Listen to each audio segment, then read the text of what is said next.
پاکستان کے کرم ضلع کے علاقے بغن میں جاری آپریشن کے دوران بڑی تعداد میں غیر قانونی ہتھیار برآمد کیے گئے ہیں۔ پاکستانی میڈیا کے مطابق ضلعی انتظامیہ نے بتایا ہے کہ کرم کے علاقے بغن میں گزشتہ 3 دن کے دوران ضلعی انتظامیہ، پولیس اور سیکورٹی اداروں نے انٹیلیجنس کی بنیاد پر ٹارگیٹڈ کارروائیاں کیں۔ اس دوران بڑی تعداد میں غیر قانونی ہتھیار برآمد ہوئے۔ رپورٹ میں بتایا گیا ہے کہ آپریشن کے دوران مقامی عمائدین اور لوگوں نے تعاون کیا اور معلومات کی فراہمی کو یقینی بنایا۔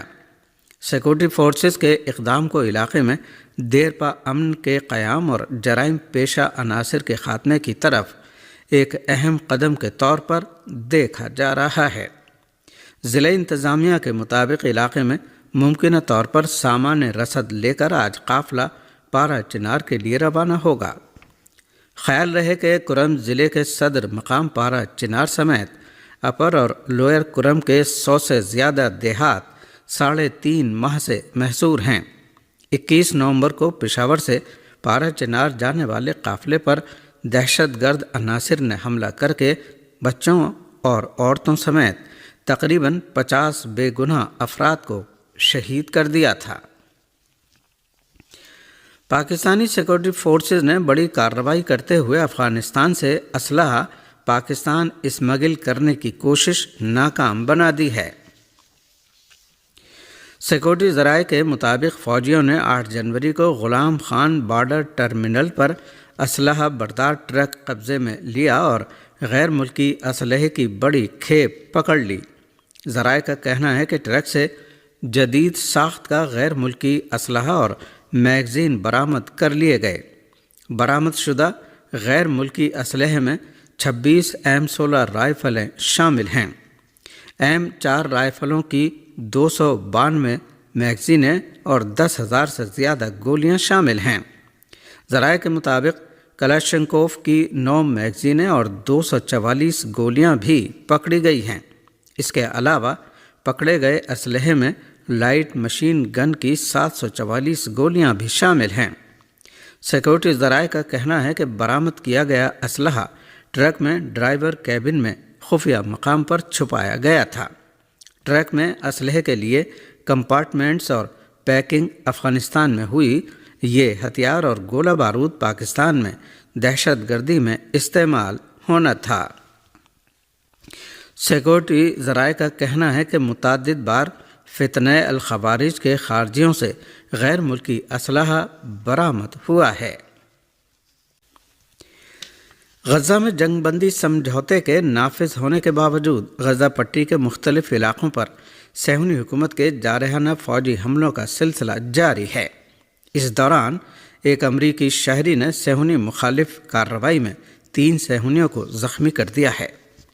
غرب اردن میں واقع جنین کیمپ پر صہیونی فوج کے حملوں کا سلسلہ آج دوسرے دن بھی جاری رہا۔ ارنا کی رپورٹ کے مطابق جنین شہر پر غاصب صہیونی فوج کے 2 دن سے جاری حملوں میں اب تک 10 فلسطینی شہید اور 40 سے زیادہ زخمی ہو چکے ہیں۔ اس کے ساتھ ہی تحریک جہاد اسلامی فلسطین کے فوجی بازو سرایا القدس سے وابستہ جنین بریگیڈ نے متعدد محاذوں پر غاصب صہیونی فوجیوں کا مقابلہ کرنے اور جدید ترین جنگی ٹیکٹک کے ساتھ غاصبوں کو بھاری نقصان پہنچانے کی خبر دی ہے۔ دنیس نے فلسطینی ذرائع نے بتایا ہے کہ غاصب صہیونی فوجیوں نے شمالی رام اللہ کے المزرعہ دیہات میں ایک فلسطینی کے گھر کو فوجی چھاونی میں تبدیل کر دیا اور اس دیہات سے 8 فلسطینیوں کو اغوا کر کے لے گئے۔ غاصب صہیونی فوجیوں نے اس کے ساتھ ہی شمالی غرب اردن کے طول کرم علاقے، روجیب دیہات اور مغربی نابلس میں العین کیمپ پر بھی حملے کیے ہیں، جبکہ جنین شہر اور جنین کیمپ میں اس نے اپنے فوجیوں کی تعداد بڑھا دی ہے۔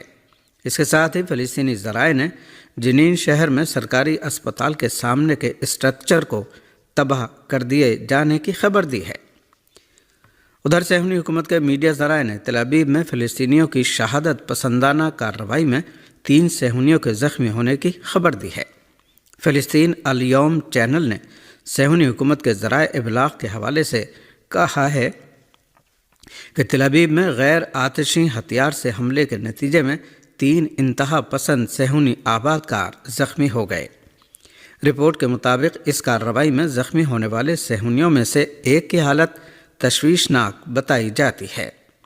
صہیونی حکومت کے میڈیا ذرائع نے منگل کی رات تل ابیب میں صہیونیت مخالف کارروائی کرنے والے شخص کو امریکی شہری بتایا ہے۔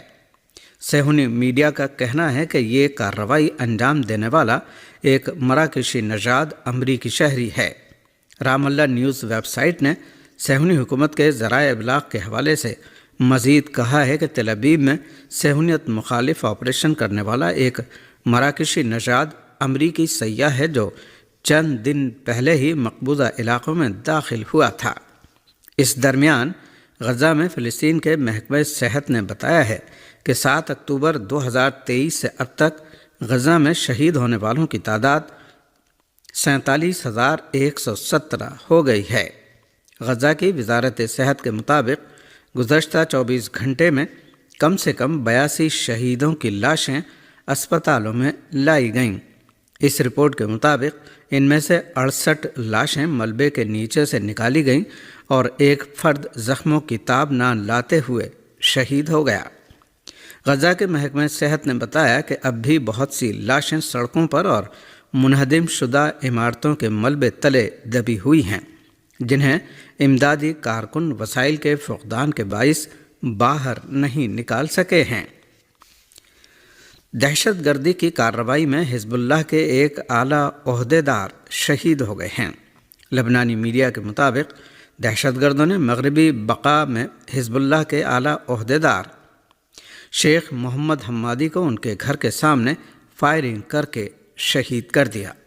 المنار ٹی وی کے مطابق مغربی بقا میں حزب اللہ کے رہنما شیخ محمد حمادی پر منگل کی شام مشغرہ شہر میں ان کے گھر کے سامنے دہشت گردوں نے فائرنگ کی۔